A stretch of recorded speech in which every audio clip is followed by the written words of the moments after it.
السلام علیکم ورحمۃ اللہ وبرکاتہ نحمده ونصلی علی رسولہ الکریم اما بعد۔ آج کا سبق سن لیجئے۔ آج کے سبق کی سرخی ہے نماز سے دوستی کیجئے، پارٹ نمبر 61۔ حدیث شریف میں آتا ہے، صحیح روایتوں میں آتا ہے، جو فجر کی نماز پڑھ لیتا ہے وہ اللہ کی حفاظت میں آ جاتا ہے۔ مسلم اور ترمذی میں یہ حدیث ہے۔ اور جو فجر کی نماز نہیں پڑھتا وہ جو شیطان اس کے کان میں پیشاب کر جاتا ہے۔ بخاری شریف کی حدیث ہے۔ اب بچہ اگر ہمارے کپڑوں پر پیشاب کر جائے، بھئی 3 مرتبہ دھو لو، کپڑے پاک ہو جائیں گے۔ لیکن شیطان نے اگر کان میں پیشاب کر لیا تو کہاں پاک کرنے جائیں گے ہم، اور کون سے پانی سے پاک کریں گے؟ اس لیے نمازوں کا اہتمام کیجیے اور نا امید بھی نہ ہوئیے۔ اگر کوئی بچہ کوئی بچی نماز نہیں پڑھتی، آپ کا کام ہے، ہمارا کام ہے دعا کرنا۔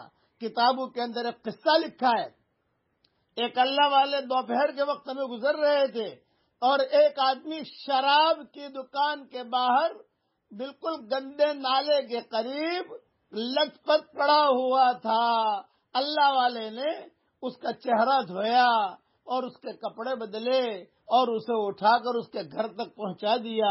وہ اللہ والے کتابوں میں لکھا ہے، رات آئی تہجد کے وقت میں، تہجد کے مصلی پر مسجد میں پہنچے تو سب سے پہلے وہ اللہ والے پہنچتے تھے۔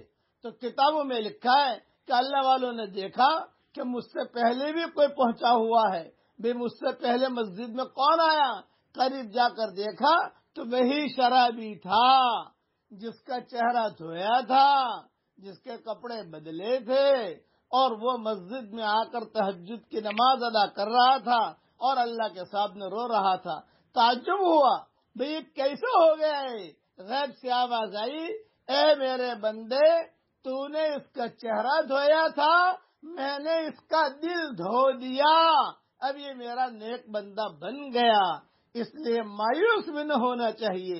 کتابوں میں لکھا ہے بعد میں چل کر یہی شرابی بہت بڑے اللہ والے بنے، جن کے ہاتھ پر کئی لوگوں نے توبہ کیے۔ اس لیے نمازوں کا اہتمام کیجیے، خاص طور سے فجر کی نماز کا اہتمام کیجیے۔ میرا ایک دوست تھا، وہ جب بھی فجر کی نماز چھوٹ جاتی تھی تو مجھے کہتا تھا، مولوی صاحب یہ حدیث مجھے یاد آتی ہے جو آپ بیانوں میں کہتے ہو کہ جس نے فجر کی نماز چھوڑ دی شیطان نے اس کے کان میں پیشاب کر دیا، پورا دن اس کے کان میں شیطان کا پیشاب رہے گا۔ اور جو زندگی بھر نہیں پڑتا فجر کی نماز، کتنا پیشاب جائے گا شیطان کا اس کے کان، شیطان کا پیشاب کتنا جائے گا یہ بتاؤ۔ اور بخاری شریف کی حدیث ہے، اس قسم کے بہت حدیث ہیں۔ اس لیے نمازوں کا اہتمام کیجیے اور نا امید بھی نہ بنے، کوشش بھی کیجیے۔ جیسا اللہ والے نے تو کہا گیا، تو نے اس کا چہرہ دھویا، میں نے اس کا دل دھو دیا۔ بس اللہ ہم سب کا چہرہ بھی دھو دے اور اللہ ہم سب کا دل بھی دھو دے۔ آمین۔ وآخر دعوانا ان الحمدللہ رب العالمین۔